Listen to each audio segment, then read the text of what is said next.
We've been waiting 3 years to see Texas play their first SEC game. That happened on Saturday. The Texas Longhorns defeated the Mississippi State Bulldogs 35-13. We discuss on today's episode of Locked On Longhorns.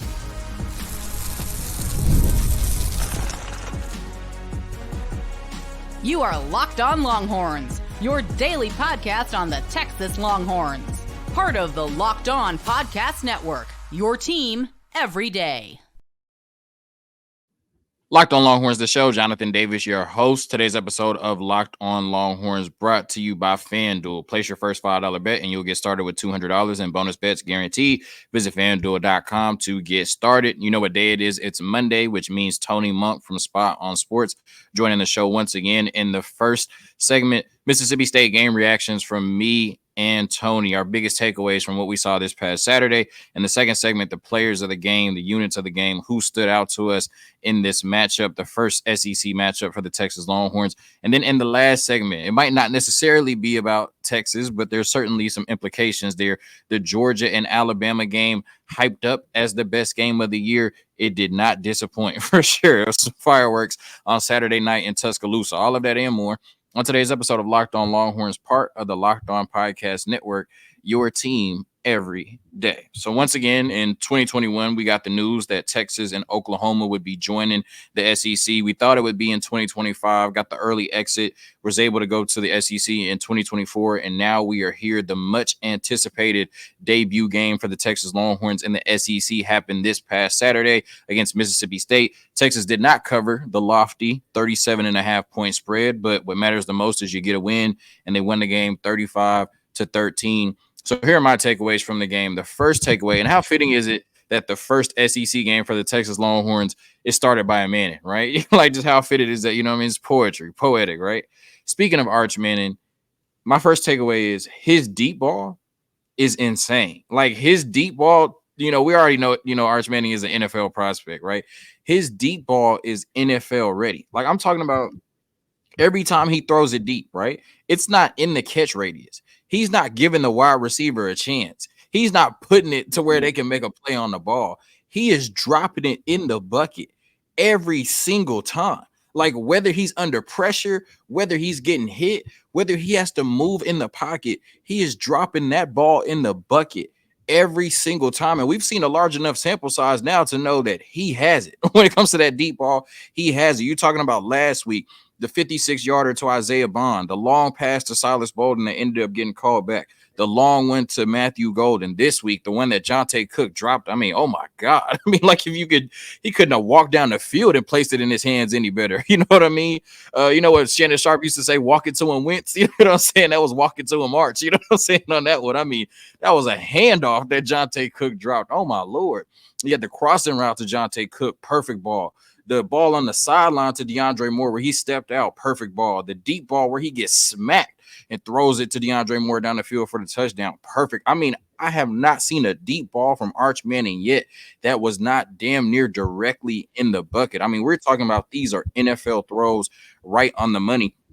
And you made such a good point, Tony, last week talking about the future of this offense and what it could look like under Arch Manning. I remember going into the 2022 season, and we were thinking, okay, we got Quinn Ewers, we got Xavier Worthy. The deep passing game is about to take off. And then it didn't take off. And then last year, we were like, okay, we got Adonai Mitchell, Jordan Whittington, and Xavier Worthy. The deep ball is going to be crazy. And then it wasn't crazy, right? We saw a lot of maturation from Quinn Ewers, but still the deep ball wasn't hitting like we thought it would, right? Now we're seeing Quinn Ewers be able to dice people up in the short to intermediate game, but Arch is really taking this offense to the next level with the deep ball. And with all this speed at wide receiver, we're seeing it now. And next year, we're going to take the top off of a lot of defenses, which we know Steve Sarkisian wants to do with his offense. Arch Manning has got it. That is an NFL level deep ball right now in just his, third or fourth, real game action in college. The second one is let's not overreact, right? Jaydon Blue is still the running back one. He's still the best running back on this team, still the most explosive running back. And I believe for this team to reach their ceiling, for this team to be potentially a conference champion in the SEC and to be a national champion, you need Jaydon Blue playing at his best. Yes, there is somewhat of a fumble issue now at this point, right? He had the big fumble in the Sugar Bowl against Washington that may have cost Texas the game when they were driving down the field. We now see 2 fumbles on 6 carries.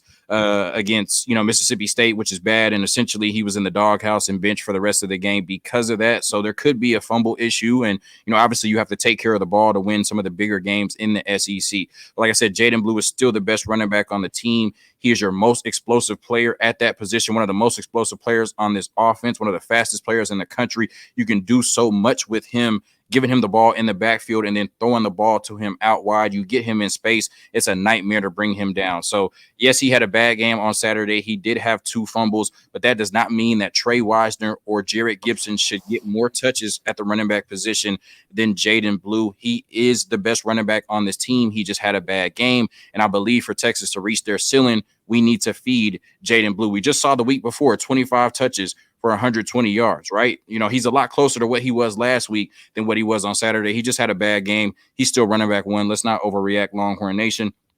And my last takeaway really quickly, elite defenses turn the ball over, right? You could talk about stopping, not allowing yards, allowing field goals, not touchdowns, but the best defenses turn the ball over and get the ball back to their offense for more opportunities, right? And yes, this defense at times has given up some long run plays or allowed running backs to go over 100 yards. We saw in the Mississippi State game, they gave up their first 40-yard pass of the season. There were some other opportunities that Mississippi State just didn't convert. But what gives me faith that this can be a great to elite defense throughout the course of the season is that they turn the ball over. Now, 5 straight games to start the season with a turnover. That is what elite defenses do. They turn the ball over and get it back to their offense. So those are my 3 takeaways from the Mississippi State game. Tony, what did you see on Saturday? Well, John, first taste of SEC football, and I think Texas fans may have gotten a little spooked, just a tad bit. Now, John, I think you owe me a slight apology because I did say there was going to be some slight competition across the board, and you kind of chuckled at me, and you said you didn't kind of see it leading up to that Georgia game. But then we come into this Mississippi State game, and it's a little to a little kind of going into halftime. But a lot of good takeaways from this game. Obviously, Arch Manning looked a lot more relaxed. It wasn't a lot of the jitters, and that was kind of his first game as far as last week. But kind of coming in here, and man, that deep ball is, that's sweet chin music to a lot of teams, man. And it's going to be sweet chin music to a lot of teams when he gets into the NFL. And before even NFL, I'm talking about next year when he's got, more reps and going into a complete offseason, hopefully being the starting quarterback of Texas as we anticipate. But to not shed so much of the light on him, I think this was really one of those games where Texas was tested a bit. And I think you want to see a number 1 ranked team kind of come in and just be challenged sometime, because unless you know what you have out of this team going forward, just a couple of things. And I don't want to be super critical of Texas. I just think they rested their laurels just a bit, but they woke up and talent began to take over for this team. The defense made a couple early physical stops when Michigan State was super run heavy. This team ran it 50 times for 150 yards. And obviously on the stat sheet, that's not going to look like it's a lot, but we're talking about a team that was 1-3, but had some type of success runs against this Texas defense throughout the course of the game that kept it relatively close. I do got to give a couple of shouts out to Anthony Hill with that stop that he had on 3rd and 5. Jahdae Barron on that second possession. Again, head coach Jeff Levy, he kind of made some quick adjustments that really challenged this Texas defensive line, and where they may not have been, at certain points we wanted to see with this run defense, this rush defense was, 6 sacks. They exploded, and a lot with that had to do. And shout out to the run defense, but they did have 11 tackles for a loss. But we got to clean up a little bit of the missed tackles. Obviously, against Mississippi State, that's okay, right? Against teams like Georgia and stuff, they make you pay for things like that. And teams may have seen, hey, if we try to press Texas a little bit with this rushing scheme and this run attack, that, we can stall them and probably keep this offense off the field. And, next time it's not going to be Arch Manning and maybe so many deep ball shots, but then you get more into this rhythm passing attack with, Blue and what he can do in the run game. And, he didn't have the best day today. And people are going to freak out and say, oh, he fumbled the ball twice. And we were so high on this guy that scored 4 total touchdowns last week. But we need to give shouts out to this running back room that is able to pick up the slack when one guy is faltering along the way. Quintravian Wisner was able to really do that and step in.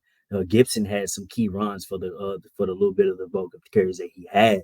But for this Texas team, when they were faced with some adversity and needed to will themselves through to figure it out. I think they really showed that on the day. Obviously, the game being able to pick up more in the second half, and I've started to realize like, all right, Mississippi showed up today, right? They said we were going to try to upset the number one team in the National College Football League, and lo and behold, they came close in a little spurt. And it wasn't until the defense was able to kind of show up after um, Sark kind of went for it on that fourth down, John, when they end up being incomplete when they were in their own red zone, and then defense turns around and then Arch is able to kind of make it. I want to say it was a 21-6 game at that time, but you know, with me watching this, I was saying, okay, they gave the push to Texas that I actually did want to see. They gave a bit of a rough stop into Arch, and you almost can't even tell the difference to the way this offense moves. Yes, you can. Let me not say that. You can totally tell the difference. But it's just as far as scoring and ingenuity with whether that's Quinn Ewers at the helm or that's Arch Manning at the helm. I think this Mississippi State team would have woke up even if it was Quinn Ewers starting, and they would have tried to give the same push even if it was Quinn Ewers at the helm. So big ups to this team. Again, my takeaways was that it was a bit of a wake up call for Texas today. Arch looked a lot more relaxed, so I was definitely happy to see that, and that the run game was able to find some type of consistency, albeit it didn't come from Jaydon Blue, who had a bad day. Yeah, for sure. Great takeaways. Like you said, you're getting into SEC football.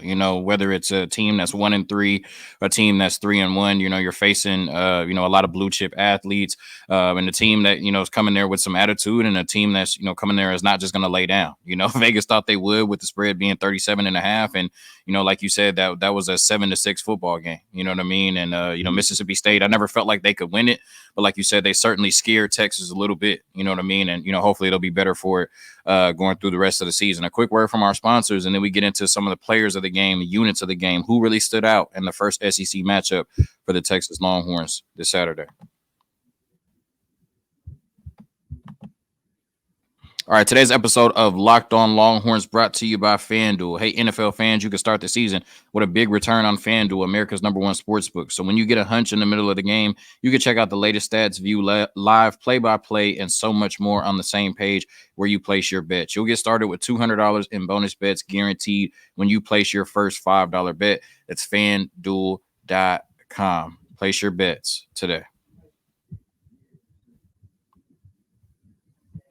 All right, Tony. So I'm gonna throw it to you, 35-13. Like you said, definitely some areas to improve, some things to build off of. Going into the next game. The crazy coaches, they love this, right? Where you can still win by 22, but then go into the meeting room and you have a lot to pinpoint and say we can get better at. But obviously, this second segment is where we pump sunshine, and this second segment is where we give out flowers and trophies. So what were some units and players that really stood out to you this past Saturday?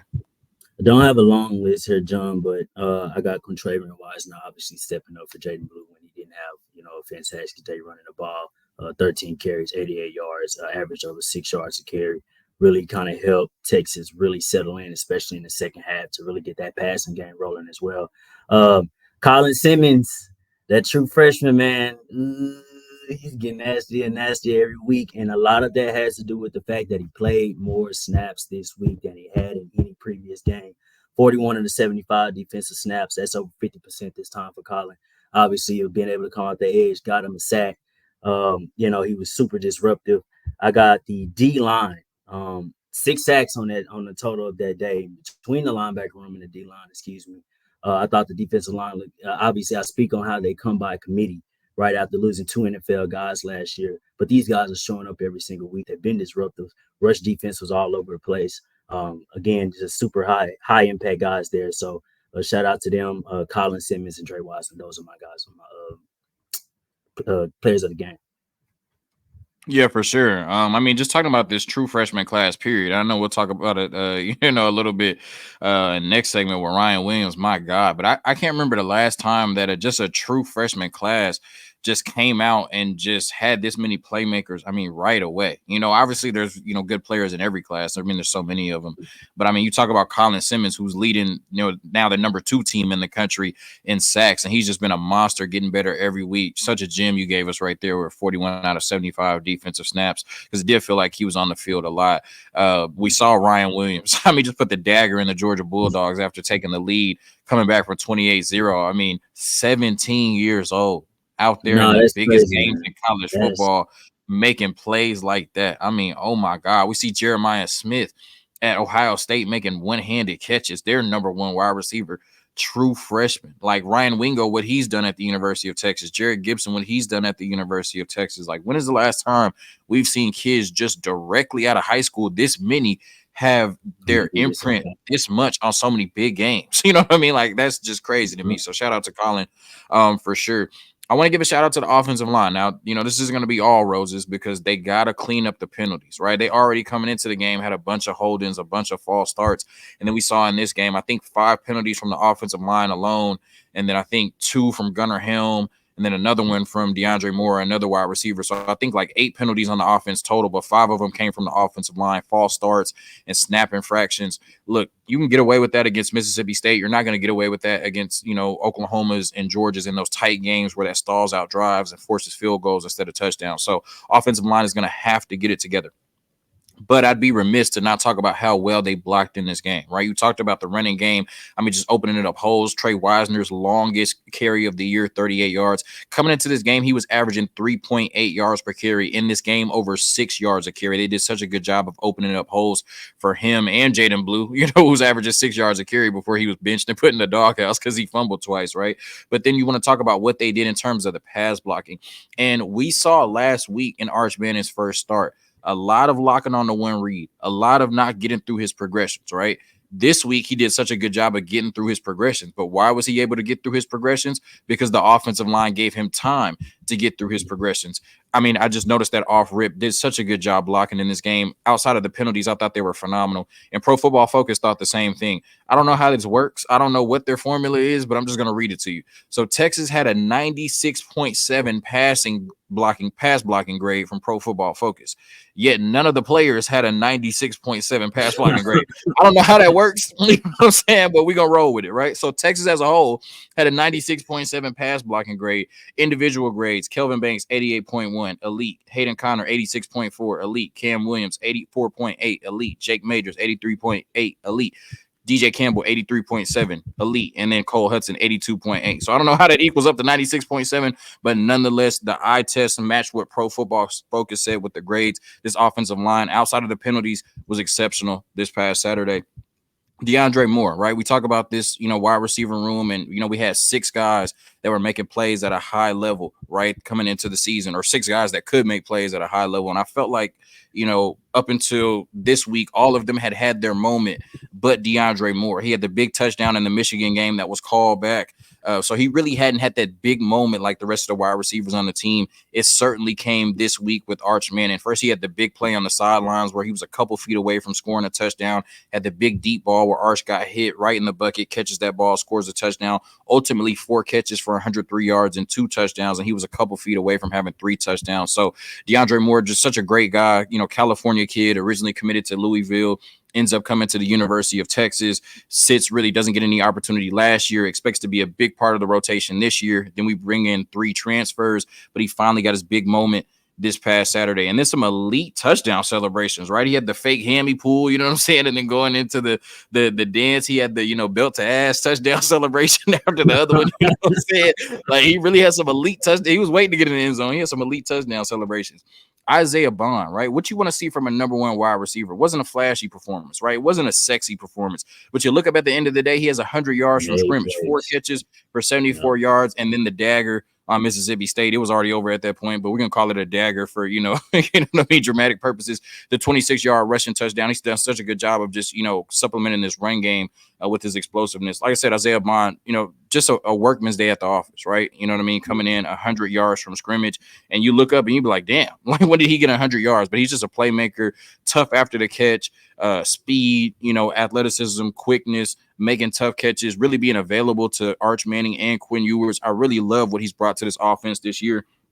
And hell, I'm glad he's not at Alabama because the way they looking, I'm glad he's not at Alabama no more because we're gonna have to go through them to get to where we trying to go. You know what I'm saying? So I'm glad we was able to take him and bring him over here. Good Lord. And then Vernon Broughton, you know what I mean? 5 tackles and a sack fumble in the second half. You know, I always felt like Texas was gonna win the game, but that was a big moment to get the ball back to the Texas offense. And it continued the streak of 5 straight games with a turnover for this Texas defense. So I talked about how coming into this week, maybe I talked about it coming into last week, how the defensive tackle room, they were playing good, not great, and we hadn't seen really any splash plays, right? The only splash play we had seen from the defensive tackle room was a sack from Tia Savea, but a sack fumble, that's a splash play, right? And Vernon Broughton was able to make that play and get the ball back to the Texas offense in the second half, and they really started to get rolling. So those are just some of my players of the game and units of the game. Do you have anything to add to that, Tony? No, I actually did have Vernon Broughton in my notes here when you got the strip sack to kill the Bulldogs' momentum. Like I said, the Bulldogs really was kind of giving Texas a lot of fits with them running the ball so many times. And obviously, you got to do that against these Texas DBs because they play so well now, where you're like, hey, we're just going to rely on our run to actually kind of make up for a lot of what we're not going to be able to do in the past. We kind of saw Michigan kind of have to go outside of their game and do something different to move the ball against this Texas team. And I'm kind of excited to talk about this Bama Georgia thing because Texas kind of gave up the ball, deep shots late. And obviously, you're going to do that because you got to take shots to try to score points. But you can't have that against not this Williams kid, man. We can't let that stuff go by. But overall, though, very responsive win from Texas, and it goes to show how tough this team can be. Again, they're very strong when it comes to depth, especially on the offensive side of the ball. So, good win this week. Good responsive win, especially in our introduction to the SEC. Yeah, for sure. And then, you talk about Mississippi State, first start for a true freshman quarterback, Michael Van Buren. So they came into the game and obviously wanted to run the ball a lot to, try to keep him comfortable. But yeah, there's going to be other teams that are probably going to be a little bit more successful at it in terms of efficiency, more yards per carry, more creative in their run game, a better passing game to take pressure off of that running game and things like that. So you do want to clean that up if possible. That could be a potential Achilles heel for Texas moving down the road. But after the word from our sponsors, we talk about the game of the year thus far. Right, Alabama, Georgia, what it means for Texas, and just what we saw as college football fans as they took the world by storm in Tuscaloosa on Saturday night.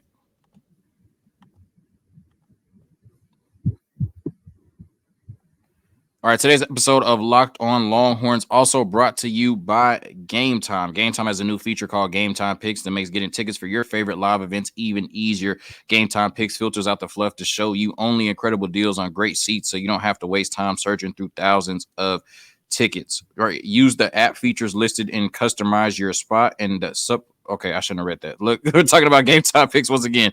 Filters out the fluff to show you only incredible deals on great seats so you don't have to waste time searching through thousands of tickets. Some of the other great features on the app. Once again, Gametime Picks creation makes it easier to save more on sports, comedy, concerts, theater, and more. All-in pricing shows the total up front with no surprise fees at checkout. Make sure you have the all-in pricing feature toggled and set. Seat views. Get a panoramic view from your seat in the app before you buy. The lowest price guarantee or Gametime will credit you 110% of the difference.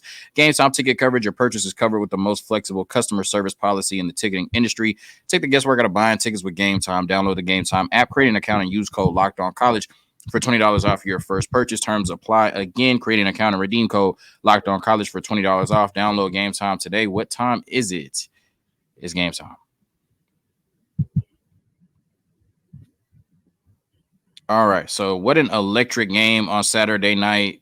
Georgia, Bama in Tuscaloosa. It's crazy that Georgia, the only games they've lost 3 games since 2021. And all of them have been to Alabama. Like, how does that work, right? And, on our SEC preview show, one of our Locked On Bama hosts, he made such a great point. He said, this Saturday, we're going to find out if Kirby Smart, Georgia head coach, has a Nick Saban problem or he has an Alabama problem. And we found out it's an Alabama problem because Kalen DeBoer in his first big game got a big win against the Georgia Bulldogs. I know you're thinking this is Locked On Longhorns, right? Some of y'all are like, what does this game have to do with Texas? I mean, there are 2 SEC opponents, but it has a few things, right? One, the implications. Texas is no longer the number 1 team in the country, and I can't even argue that. Based on what Alabama did, they look like the number 1 team in the country right now. Is Texas better? We don't know because they're not going to play Alabama in the regular season. But based on that win, I think they should be the number 1 team in the country. So the AP poll got it right. Number 2 implications, the schedule, right? Texas no longer faces any undefeated teams on their schedule moving forward, right? Georgia was the last undefeated team on their schedule. They are no longer, right? College game day, right? We came into the season and said Texas, Georgia might be the biggest game of the college football season. Now, a couple weeks away, it didn't even look like the biggest game that day. You know what I'm saying? Because Tennessee and Tennessee and Bama are facing off. 1 versus 4 is just a little bit sexier than 2 versus 5, right? You know what I'm saying? So Georgia and Texas went from being arguably the biggest game of the season to not even being the biggest game that day because, Bama just beat Georgia. And then the playoffs, right? In the SEC championship, you more than likely will have to go through one of those two teams to win the SEC. And you more than likely will have to go through one, if not both those teams you watched on Saturday night to win a national championship. And just what an explosive performance from both teams. What an explosive performance from two superstar quarterbacks, right? We saw the turnovers in the first half from Georgia. We saw, just Jalen Milroe put on a show. I mean, if there's been a Heisman performance this season thus far, it's what he did in the first half. Bama up 28-0. Shout out the former Texas Longhorn commit and the Texas kid, Jalen Milroe, doing his thing at Alabama. I remember we watched him last year when Texas beat him, and people were wondering if he should even be the starting quarterback at Alabama. And now he's one of the best quarterbacks in the country, bar none. But they did their thing. And then Georgia showed why they've won 2 of the last 3 national championships. They showed that resolve in the second half, overcoming a 28-0 deficit to go up at one point, right? And then you're watching a game where a 67-yard pass puts Georgia up, and then the very next play from scrimmage is a 75-yard pass to a 17-year-old where he catches the ball over somebody, mosses somebody, does a dead leg spin, and then runs into the end zone for a 75-yard touchdown to give the lead right back to Alabama. We saw haymaker after haymaker from Jalen Milroe and Carson Beck, 2 future NFL quarterbacks, but 2 college superstars right now. And best believe, because of the 12-team playoff, Georgia is far from done. That's going to be a team that's going to be in the playoffs and make some noise.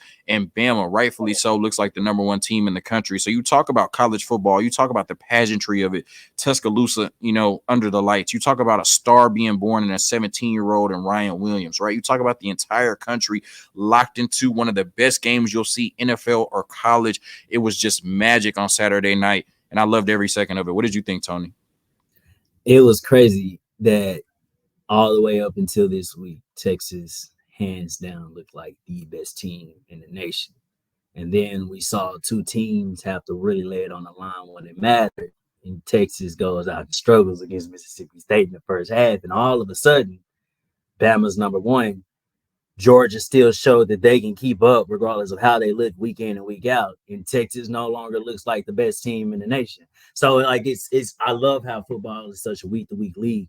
But man, what a show from Carson Beck and Jalen Milroe, man. What a Heisman moment from Jalen Milroe. What a considerational moment from what Carson Beck could have done.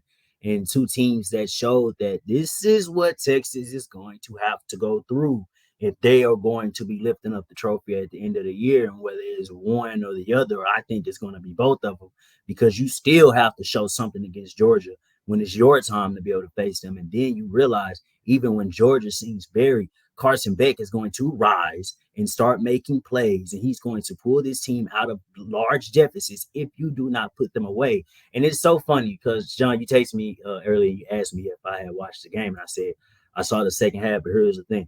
As soon as I sat down and I turned on the TV, they were talking to Nick Saban. And Nick said, these are teams I was dealing with. He said I had 2 cards. I have a card in case we won and a card in case we lost. And that let me know everything that I need. Even Nick Saban comes into games that we've seen him win countless times over and over and over again. And he's thinking, I need to have something just in case we lose this game. And that started making me think about Texas a little bit. I was like, this ain't a walk in the park like I thought it would be once Texas begins. Because last year they beat Bama, right? Everybody's super excited. They best Jalen Milroe. We're thinking of Jalen Milroe doesn't look like he's much of a starting quarterback this time. Now he's in Heisman consideration where Quinn Ewers was before his injury. And I can't tell you, honestly, out of these 3 teams, who's really the best, John. Yeah, Bama beat Georgia 41-34. But if you extend this game, maybe add about 5 more minutes, we're probably talking about a whole different outcome. So, it was crazy to see this Ryan Williams kid, man, and the stuff that he was doing. everybody complains about their new college football game and all the stuff that you can do in the game. And then they say, oh, this isn't real life. Ryan Williams is doing things you can't even do in the game. So like, and it's so crazy to see this 17-year-old kid. And I didn't play college ball, John, but I played high school, and I know enough to know 17-year-old kids should not be playing at such an elite level in SEC college football. That is unheard of. It doesn't normally happen, and to see this from a kid like this is surely incredible. But man, we were given a incredible game, man. All respects to Alabama. I think they deserve it in the AP polls this week. That's fair. I think for Texas and what this means for them, not having an undefeated team left on the schedule, you just got to finish strong, right? Earn your high top place in the college football playoffs, and start getting ready to be in games like that.